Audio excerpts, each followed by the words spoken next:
नमस्कार, मैं डॉक्टर मनोज विश्वास, सीनियर कंसल्टेंट यूरोलॉजिस्ट, देहरादून से। आज हम लोग चर्चा करेंगे बीपीएच के रिगार्डिंग। बीपीएच बीपीएच क्या है? BPH is benign prostatic hyperplasia और जनरल भाषा में बोल सकते हैं कि प्रोस्टेट का बढ़ना, उम्र के साथ प्रोस्टेट बढ़ता है। प्रोस्टेट बढ़ने से क्या होगा? प्रोस्टेट बेसिकली जो होता है ये पेशाब के रास्ते पे होता है, बिल्कुल उसके मुंह पे।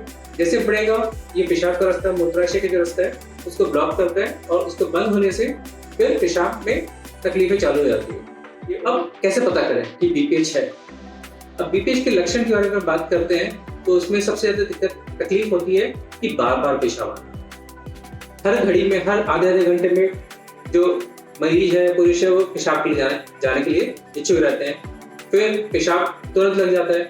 इसके अलावा रात में उठना, बार बार 2 बार 3 बार रात में नींद से जग के पेशाब करने के लिए जाना, तो ये सब बीपीएच के लक्षण है। ये तो बेसिक लक्षण हो गए। इसके अलावा और क्या लक्षण है? इसके अलावा पेशाब की धार कम हो जाना, पेशाब रुक रुक के निकलना, एक धार से नहीं आना, पेशाब करने में जोर लगाना, ये सारे लक्षण जो है वो बीपीएच के लक्षण है। इलाज होगा कैसे होगा या इसका रोकथाम कैसे कर सकते हैं हम लोग? तो इसके लिए सर्वप्रथम सबसे जरूरी चीज है कि जैसे इसकी तकलीफ चालू हो, आपको सबसे निकटतम जो यूरोलॉजिस्ट है उसके पास जाके आपको उसका लिए उपचार के लिए और उससे संबंधित कंसल्टेशन करना जरूरी है। कई सारी बीपीएच में शुरुआती दौर पे क्या होता है कि सिर्फ खान पीन में ऊपर नीचे या उसके हिसाब से कुछ परहेज करने से ही इसके लक्षण को हम लोग दूर कर सकते हैं। और अगर वो उससे भी नहीं ठीक होता है, जैसे बोलते हैं लाइफस्टाइल मेडिकेशन, तो उस सिनेरियो में कुछ दवाइयाँ होती है।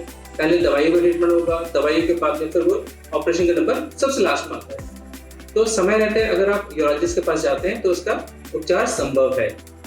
बाकी इसके विषय में आगे हम लोग नेक्स्ट टाइम चर्चा करेंगे। धन्यवाद।